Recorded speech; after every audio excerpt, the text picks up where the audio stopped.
Hello, hello.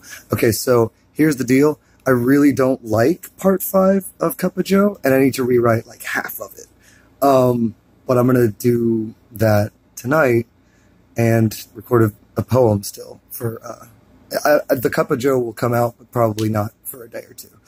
Anyways, I'm going to bring you part 3 of They Called It a Game. I know most of you don't really care about this series, but I like it. It's a pet project. So I do hope you enjoy it after all, but I'm going to read it anyways. So you don't really have to watch the video, but you do have to like and subscribe. If you do like this series, then links to every previous episode will be in the description. Go get caught up, because spoiler alert, we're doing part 3.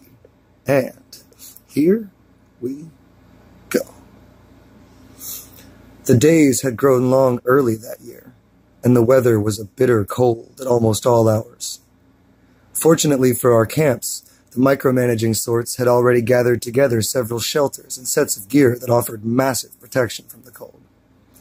It was enough for our serious warriors and their families, but not enough to spread across the people we were trying so hard to protect and save.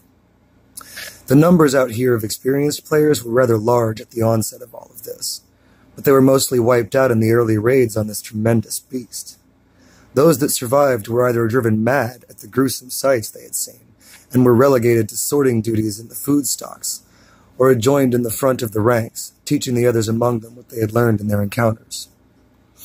You see, when the game launched, the different environments of the world became home to wildly different threats, so players in different parts of the globe had completely different experiences. This made organizing en masse extremely difficult, considering only select groups truly knew the areas they hailed from.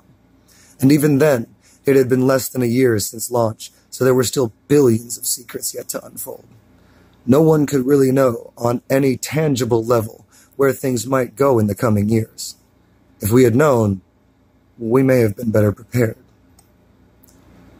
As the days rolled on, we watched our numbers surge and dwindle, as other people, inspired by our message, took up arms and gradually grew bored with the cautious training we were undertaking and left. Those that stayed behind made up a group we called Titan, to represent our unity as a single-minded being of immense strength. We hoped to change the world, not change it back, but tame it. Whether hope persisted in the world around us of things going back to the way they were, we few had accepted that without the knowledge we needed of the catalyst, we would be better off adapting to what were certain to be ever-increasing dangers. As the weeks rolled on into the wintry months and our training proceeded without much significant interruption, we received word of a guild of player killers making their way through the areas surrounding the wake of the beast we had come to call Forge. It was a clear problem, but time until our greater strike had come to a critical point. Our training had left us significantly stronger than when we had laid camp in early November, but there was still a great deal of progress to be made if we were to defeat the challenges we had been told of. So far, the group of player killers known as the Red had already wiped out several small guilds.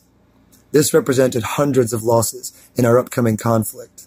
If we couldn't stop the Red, there wouldn't be nearly enough able-bodied soldiers to carry out our plans for the battle. Given the sheer might of the beast, we had conceived of a plan that required 2,040 people working in coordination with one another. We could probably still achieve this goal with as few as 500, but there would be severe losses. According to our number crunchers, we would likely see 70% fatalities. Clearly, the Red had to be managed. But now to do so was still a topic of hot debate. The voices had swayed in favor of an outright raid. You know, eye for an eye, since many of our numbers had lost friends or family to them. But those of us in the top ranks, the Titan, we concocted another plan of action to deal with our enemies simultaneously. And after a few days of bickering and sorting out the plans, we went into action. It was early December, just as we had planned. And though there were not now two foes with which we had to deal, we had a plan that could, if everything went just right, clean up the mess on both fronts, with minimal effort on our part. The morality of the decision still haunts me to this day. But in the end, I always come out thinking it just may have been the right call. That is They Called It a Game, Episode 3, Part 3, whatever I label it as. The battle is heating up. Things are about to get intense. So if you've enjoyed the story so far, definitely stay tuned. Thanks very much for your time. Good night. Sweet dreams. Take care.